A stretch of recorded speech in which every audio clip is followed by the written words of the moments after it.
garam gunung adalah garam yang sangat bermanfaat karena menurut sebuah riset dari Profesor Horisman dari Malaysia, garam gunung itu sangat baik. Namun kesalahan kita selama ini adalah memakai garam dengan cara bertemu dengan panas. Ternyata menurut riset dari beliau, garam itu memberi manfaat sangat luar biasa, namun ketika dia bertemu dengan es. Karena jadi caranya gimana? Sifatnya seperti apa? Caranya adalah dengan mencampurkan 7 cubit garam bukit ke dalam 1 gelas air yang dicampurkan dengan es batu, maka itu akan memberikan manfaat sangat luar biasa karena garam itu kaya akan oksigen dan jin itu sangat tidak suka dengan oksigen. Karena itu bagi para penderita dari pasien yang diruqyah sangat penting untuk diberikan air garam.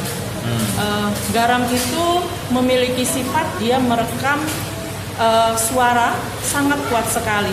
Jadi ketika air ditambahkan dengan garam, maka dia kalau didekatkan dengan getaran dengan suara 550 nm, maka suara yang kita ucapkan pada air garam itu akan terekam ulang seperti kita merekam sebuah kaset. Inilah juga yang dipakai untuk para tukang sihir ketika mereka menyihir. Biasanya mereka memakai medianya adalah garam. Karena sifat garam yang merekam suara. Ketika garam diberikan mantra jahat, maka garam ini akan mengeluarkan suara mantra itu dalam jangka waktu yang sangat panjang. Nah, hal inilah yang bisa juga kita pakai agar supaya mantra atau doa yang kita ucapkan adalah doa kebaikan itu bisa berulang terus. Maka dari itu garam sangat baik bila kita pakai untuk meruqyah. Ya, maksudnya itu garam tidak boleh disambut sama panas? Itu maksudnya seperti apa itu? Garam ketika dia bertemu panas, maka dia akan berubah senyawanya dan itu akan merusak sistem di tubuh kita. Namun ketika garam itu ketemu dengan es dan sejuk, maka dia akan justru sangat memberi manfaat sangat luar biasa di tubuh kita. Aplikasi penggunaannya seperti apa kalau tidak boleh bertemu dengan panas itu? Aplikasi misalnya dikasih apa atau misalnya bukan apa garam ketemu panas nggak boleh. Contohnya seperti apa itu? Pertama, ketika kita masak, jangan pernah sekali-kali kita memasak menaburkan garam dalam keadaan masakan kita panas. Jadi pastikan masakan kita sudah dingin, baru kemudian campurkan garam. Atau bisa juga kita makan garam di atas meja. Jadi jangan pernah memasukkan garam dengan panas dalam bentuk apapun.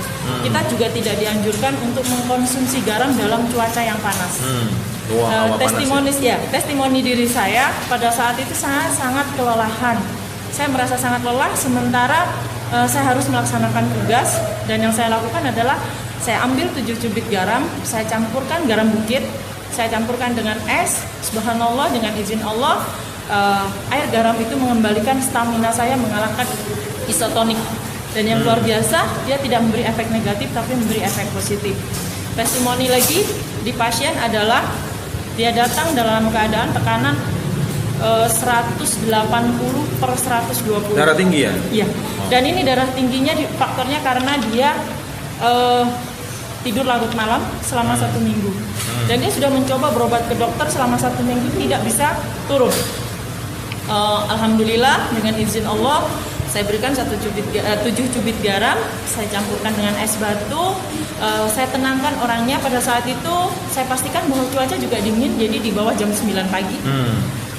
Terus kemudian pasien tadi saya tenangkan sekitar setengah jam. Saya sarankan dia untuk cek lagi tekanannya. Subhanallah, dengan izin Allah tekanannya posisi 120/90. Ya, dulu anggapan orang bahwa garam itu membuat darah tinggi, ternyata bahkan bisa menurunkan darah tinggi. Jadi apa bedanya sebenarnya garam bukit ya sama garam laut itu apa bedanya sebenarnya? Perbedaannya adalah kalau garam bukit itu adalah murni ditambang hasil dari alam dan dia posisinya adalah dari bukit. Sementara garam laut itu adalah hasil tambang dari air laut yang saat ini posisi air laut sudah sangat tercemar. Di sana penuh dengan sampah, di sana penuh bangkai dan sebenarnya tidak layak untuk kita konsumsi. Garam yang kita terima saat ini yang warnanya putih jernih itu bukan garam yang asli dari laut, tetapi adalah garam yang sudah diberikan klorin. di mana klorin pemutih ini sangat berbahaya bagi tubuh kita. Iya, iya. Oh, jadi apa? Tadi satu lagi,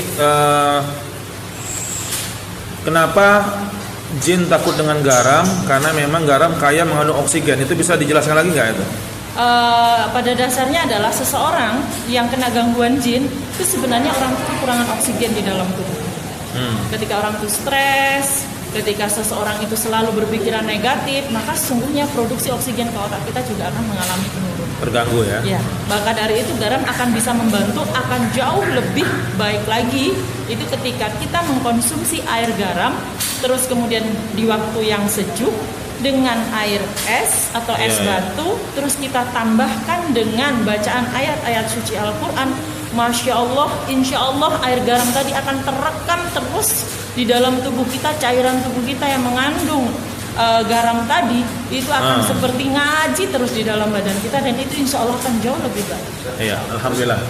Ya, terima kasih Mbak atas penjelasannya. Semoga bermanfaat bagi semua masyarakat Muslim.